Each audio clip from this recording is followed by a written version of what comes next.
لمحہ فکریہ، جھوٹ بولنے کے بڑے نقصانات۔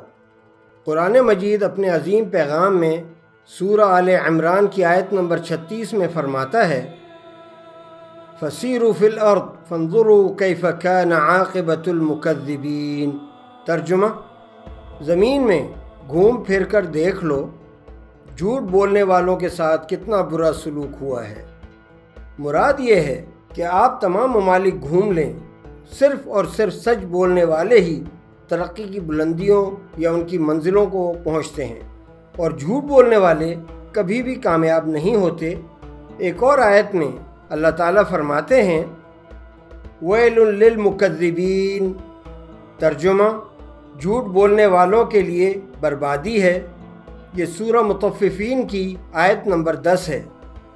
ظاہر ہے جھوٹ بولنے والوں کو بربادی ہی ملے گی دنیا میں، اور اچھائی کیسے مل سکتی ہے؟ یعنی آپ جو بھی مہذب اور اخلاق والی قوم کا مشاہدہ فرمائیں گے تو ایک بات واضح ہو جائے گی کہ وہ قوم جھوٹ سے نفرت کرے گی۔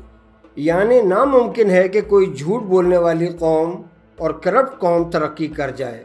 اللہ کے قوانین کبھی بھی نہیں بدلتے، اور یہ بات اللہ تعالیٰ نے بار بار یاد بھی دلائی ہے، اور قرآن میں بھی بے شمار جگہ اس کا ذکر فرمایا ہے۔ مختلف طریقوں سے بھی سمجھایا ہے کہ سچائی کو اپنا لو، جھوٹ، بد اخلاقی، فراڈ یا کرپشن سے ہمیشہ دور رہو۔ وہی لوگ کامیاب ہوتے ہیں جو سچائی پر ڈٹے رہتے ہیں اور کوئی جھوٹ بولنے والا کام نہیں کرتے۔ تو یہ وہ عظیم پیغام ہے، جو بھی قوم اس پیارے قانون کو اپنا لیتی ہے تو وہ عظیم قوم بن جاتی ہے، اور جو قوم بھی حق اور سچ کی بات کرتی ہے صرف وہی قوم ہم دیکھتے ہیں کہ وہ ترقی کرتی ہے۔ اس کے علاوہ جھوٹ بولنے والی قوم کبھی بھی آپ ترقی کرتا نہیں دیکھیں گے۔ علامہ اقبال کا تو سارا کلام ہی اگر ہم کہیں اسی موضوع پر ہے کہ ہر انسان حق اور سچ کا ساتھ دے، اپنے دل کی یا خودی کی بات غور سے سنے، دل کو غور سے جھانکے، جو سچ اسے لگے اس کے لیے کھڑا ہو جائے، اور جو جھوٹ لگے اس کے لیے برسر پیکار ہو جائے، یا جس کو عام الفاظ میں کہتے ہیں کہ صرف خدا لگتی بات ہو اور بالکل سچ بات ہو، انسان کو وہی کرنی چاہیے۔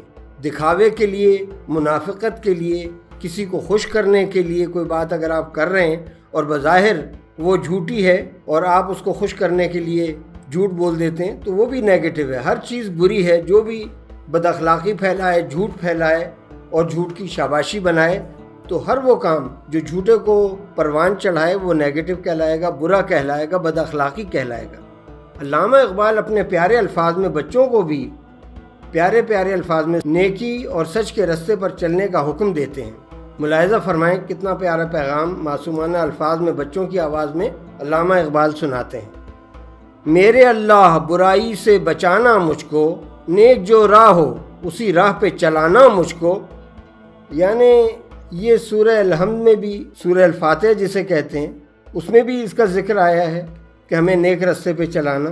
تو نیک تو سچائی کا راستہ ہے، جھوٹ کا راستہ اسلام کا ہے ہی نہیں۔ جو غلط راستے پہ چلے گا وہ غلط راستہ ہے، جھوٹ کا راستہ ہے، وہ نیک راستہ نہیں ہو سکتا۔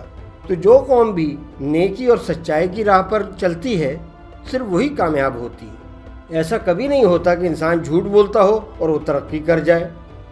بظاہر وہ آپ کو بڑا کامیاب بھی لگ سکتا ہے کہ جھوٹ بولا اور ترقی کر گیا، فراڈ کیا اور ترقی کر گیا۔ تو جو قوم، جو لوگ آپ ان کو غور سے دیکھیں، ملاحظہ فرمائیں، ان کے اخلاق، ان کا کردار، چاہے وہ شخصی طور پر، چاہے وہ قوم کے طور پر رہنما ہو، اور اگر وہ جھوٹ بولتا ہے تو آپ اس کا کردار ملاحظہ فرما لیں، آج نہیں تو کل بدنام زمانہ ہو جاتا ہے۔ اور حق پر جو ڈٹے رہتے ہیں، حق کا ہمیشہ جو ساتھ دیتے ہیں، وہی کامیاب ہوتے ہیں۔ وہی چونکہ دل کی آواز ہوتی ہے، اور جو دل کی ہوتی ہے وہ خودی کی، خودداری کی آواز ہوتی ہے۔ جب انسان خود سے وعدہ کرتا ہے کہ میں جھوٹ نہیں بولوں گا تو ہمیشہ اللہ تعالیٰ اس کا ساتھ بھی دیتا ہے اور اسے کامیاب بھی فرماتا ہے۔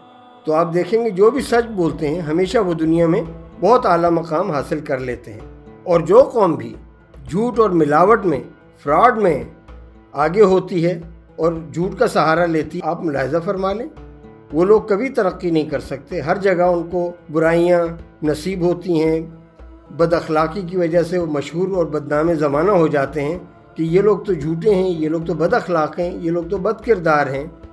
تو جو لوگ اتنے برے اخلاق کے حامل ہوں وہ تو کبھی نہ ذاتی طور پہ ترقی کر پاتے ہیں اور نہ ہی اجتماعی طور پر، معاشرتی طور پر یا کسی قوم کے رہنما ہونے کی وجہ سے وہ لوگ کبھی ترقی نہیں کر پاتے۔ اور اللہ تعالیٰ کا نظام مکافات عمل فوراً شروع ہو جاتا ہے۔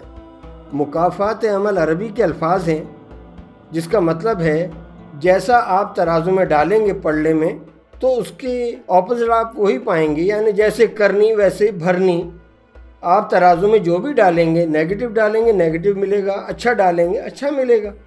یعنی اپنے اخلاق سے جو آپ اچھے کام کرتے جائیں گے اللہ تعالیٰ آپ کو اچھے کاموں میں بھلائی دیتا جائے گا۔ آپ جوں برائی کی طرف راغب ہوں گے، جھوٹ پر راضی ہوں گے اور جھوٹ سے بھرے ہوئے اعمال کریں گے تو ظاہر ہے آپ کا نتیجہ بھی برا ہی ہوگا۔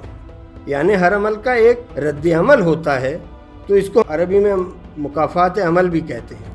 ہمیشہ سچ کا دامن تھامے رہنے والے اللہ تعالیٰ سے بہت قریب ہو جاتے ہیں اور اللہ تعالیٰ ان کی ہمیشہ مدد فرماتے ہیں۔ اور جو قوم یا شخص برائی اور جھوٹ کا ہر موقع پر سہارا لیتا ہے تو اس کو ہر جگہ بدنامی، پشیمانی اور ناکامی کا سامنا کرنا پڑتا ہے۔ اللہ تعالیٰ کا اتنا پائیدار اور پختہ نظام ہے کہ خود بخود آپ کے اچھے اور برے اعمال کا بدلہ آپ کو ملنا شروع ہو جاتا ہے۔ انسان سمجھتا ہے کہ شاید مرنے کے بعد ہی مجھے جھوٹ کا بدلہ ملے گا، دنیا میں بھی مکافات عمل ہے۔ آپ قوموں کو دیکھ لیں، جو قوم ٹاپ پہ ہوگی بد اخلاقی، جھوٹ، فراڈ ان کے پاس ہوتا ہی نہیں، وہ جانتے ہی نہیں جھوٹ کیا ہوتا ہے، فراڈ کیا ہوتا ہے۔ جو اچھی قومیں ہیں ہمیشہ سچائی کا ساتھ دیتی ہیں، جو اچھی قومیں ہیں برائی سے دور رہتی ہیں۔ حضرت مولانا الطاف حسین حالی ہمارے بہت بڑے شاعر اور عظیم استاد گزرے ہیں، انہوں نے سب لوگوں کو کہ میں اللہ تعالیٰ سے یہی عرض کروں گا کہ میں نے مسدس حالی لکھی ہے، نبی کریم صلی اللہ علیہ وسلم پر پوری روشنی ڈالی ہے، ان کے پیارے پیارے اوصاف سمجھائے ہیں لوگوں کو، اپنے الفاظ میں نے بیان کیے ہیں تاکہ میری قوم پیارے پیارے نبی کے اوصاف سیکھ سکے، سچائی کو سیکھ سکے اور برائی سے دور رہ سکے، جو ہر قوم کا ترقی کا راستہ ہے۔ تو ملاحظہ فرمائیے مولانا الطاف حسین حالی نے اپنی پیاری شاعری میں نبی کریم صلی اللہ علیہ وسلم کی کتنی تعریف فرمائی اور کتنے اوصاف حمیدہ ان کے بیان فرمائے ہیں۔ وہ نبیوں میں رحمت لقب پانے والا، مرادیں غریبوں کی بر لانے والا، مصیبت میں غیروں کے کام آنے والا، وہ اپنے پرائے کا غم کھانے والا، فقیروں کا ملجا، ضعیفوں کا ماوا، یتیموں کا والی، غلاموں کا مولا، خطا کار سے درگزر کرنے والا، بداندیش کے دل میں گھر کرنے والا، مفاسد کا زیر و زبر کرنے والا، قبائل کو شیر و شکر کرنے والا، اتر کر ہرا سے سوئے قوم آیا اور ایک نسخہ کیمیا ساتھ لایا، مسے خام کو جس نے کندن بنایا، جہاں میں وہ دکھلا دیے ایک پردہ اٹھا کے، سکھائی انہیں نو انساں پہ شفقت، کہا ہے یہ اسلامیوں کی علامت کہ ہمسائے سے رکھتے ہیں وہ محبت، شب و روز پہنچاتے ہیں سب کو راحت، وہ جو حق سے اپنے لیے چاہتے ہیں وہی ہر بشر کے لیے چاہتے ہیں، دیے پھر دل ان کے مکر و ریا سے، بھر ان کے دیے سینے صدق و صفا سے، بچایا انہیں کذب سے افترا سے، کیا سرخ رو خلق سے اور خدا سے، رہا قول حق میں نہ کچھ باک ان کو، بس ایک شعب میں کر دیا پاک ان کو، جب امت کو سب مل چکی ان کی نعمت، ادا کر چکی فرض اپنا رسالت، رہی حق پہ باقی نہ بندوں کی حجت، نبی نے کیا خلق سے قصد رخصت، تو اسلام کا وارث قوم چھوڑی، کہ دنیا میں جس کی مثالیں ہیں تھوڑی۔ اس پیغام کو اوروں کو بھی شیئر کریں اور ہو سکے تو ترجمہ بھی فرمائیں۔ شکریہ، السلام علیکم۔